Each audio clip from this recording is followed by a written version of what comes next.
सात संगत जी प्यार से कहना। धन निरंकार जी। सात संगत जी, कैसे हैं आप सभी। सतगुरु माता जी की रहमतें आप सभी पर हमेशा बनी रहे, यही अरदास है। आज एक बहुत ही प्यारी साखी लेकर उपस्थित हूँ, इसे पूरा जरूर सुने। सात संगत जी, एक दिन एक फकीर के घर में रात में चोर घुसे, पर घर में कुछ भी ना था, सिर्फ एक कंबल था जो फकीर ओढ़े लेटा हुआ था। सर्द रात फकीर रोने लगा क्योंकि घर में चोर आए और चुराने को कुछ नहीं है। इस पीड़ा से वो रोने लगा। फकीर की सिसकियां सुनकर चोरों ने पूछा कि भाई क्यों रोते हो। तब फकीर ने कहा, आप आए हैं जीवन में पहली दफा, ये सौभाग्य आपने दिया मुझ फकीर को, ये मौका दिया, क्योंकि लोग फकीरों के यहाँ चोरी करने नहीं जाते, सम्राटों के यहाँ जाते हैं।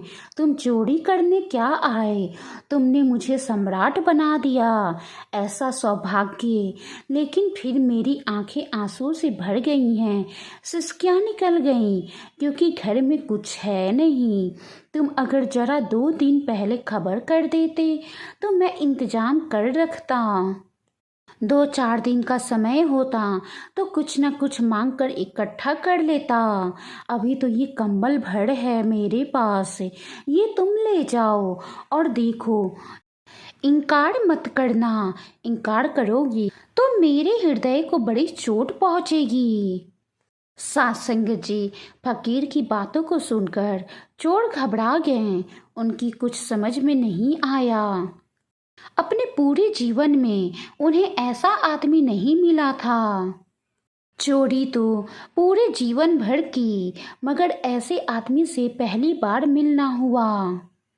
सात संगत जी, आजकल भीड़ भाड़ बहुत है, आदमी कहाँ, शक्लें हैं आदमी की, पर आदमी कहाँ। पहली बार उनकी आंखों में शर्म आई और पहली बार किसी के सामने नतमस्तक हुए। मना करके इसे क्या दुख देना, इसीलिए कंबल तो ले लिया, लेना भी मुश्किल, क्योंकि इसके पास कुछ और है भी नहीं। कंबल लिया तो पता चला कि फकीर नंगा है। कंबल ही ओढ़े हुए था, वही एकमात्र वस्त्र था, वही ओढ़नी, वही बिछौना। लेकिन फकीर ने कहा, तुम मेरी फिक्र मत करो, मुझे ऐसे रहने की आदत है। तुम आए हो इतनी सर्द रात में, इतनी सर्द रात में कौन घर से निकलता है, कुत्ते भी दुबके पड़े हैं। तुम चुपचाप ले जाओ और दोबारा जब आओ तो मुझे खबर कर देना। सासंगत जी, चोर तो ऐसे घबरा गए और एकदम निकल कर झोपड़ी से बाहर चले गए। जब बाहर जा रहे थे तो फकीर चिल्लाया कि सुनो, कम से कम दरवाजा बंद करो और मुझे धन्यवाद दो। चोरों ने सोचा कि ये आदमी तो बहुत ही अजीब है। कुछ ऐसी कड़कदार उसकी आवाज़ थी कि चोरों ने उसे धन्यवाद दिया, दरवाज़ा बंद किया और वहाँ से जल्दी भागे। फकीर खिड़की पर खड़े होकर दूर जाते उन चोरों को देखता रहा।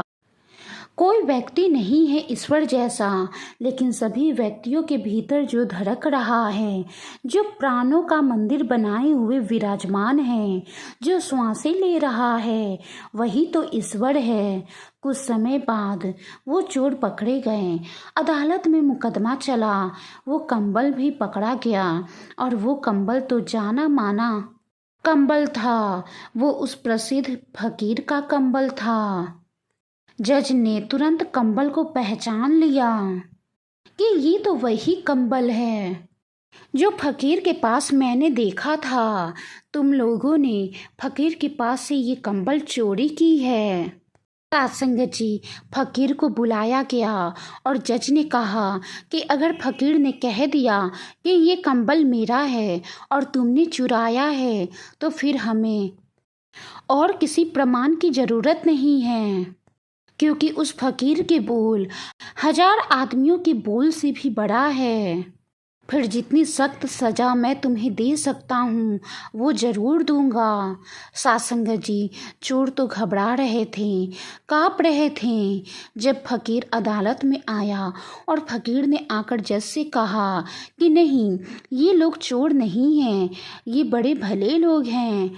मैंने कंबल भेंट किया था और इन्होंने मुझे धन्यवाद दिया, और जब धन्यवाद दे दिया तो बात तो खत्म हो गई। मैंने कंबल दिया, इन्होंने धन्यवाद दिया। इतना ही नहीं, ये इतने भले लोग हैं कि जब बाहर निकले तो दरवाज़ा भी बंद कर गए। फकीर की बातें सुनकर जज ने चोरों को छोड़ दिया, क्योंकि फकीर ने कहा इन्हें मत सताओ, ये प्यारे लोग हैं, अच्छे लोग हैं, भले लोग हैं। सासंगत जी, चोर फकीर के पैरों पर गिर पड़े और उन्होंने कहा हमें दीक्षित करो।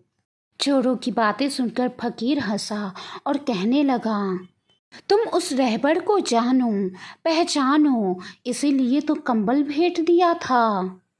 इस कंबल को तुम पचा थोड़े ही सकते थे, इस कंबल में तो मेरी सारी प्रार्थनाएं बुनी थी। झीनी झीनी बीनी रे चदरिया, उस फकीर ने कहा, प्रार्थनाओं से बुना हुआ था ये कंबल। इसी को ओढ़कर उस रहबर का ध्यान करता था। इसमें मेरी भक्ति का रंग था, गंध था, और तुम लोग इससे बच नहीं सकते थे, ये मुझे पक्का भरोसा था। ये कंबल तुम चोरों की तरह ले तो जाओगे, लेकिन ये कंबल तुम्हें मेरे पास से शिष्य की तरह ले आएगा। मुझे पूरा भरोसा था, क्योंकि बुरा कोई आदमी है ही नहीं, बस वक्त और संगत का असर होता है।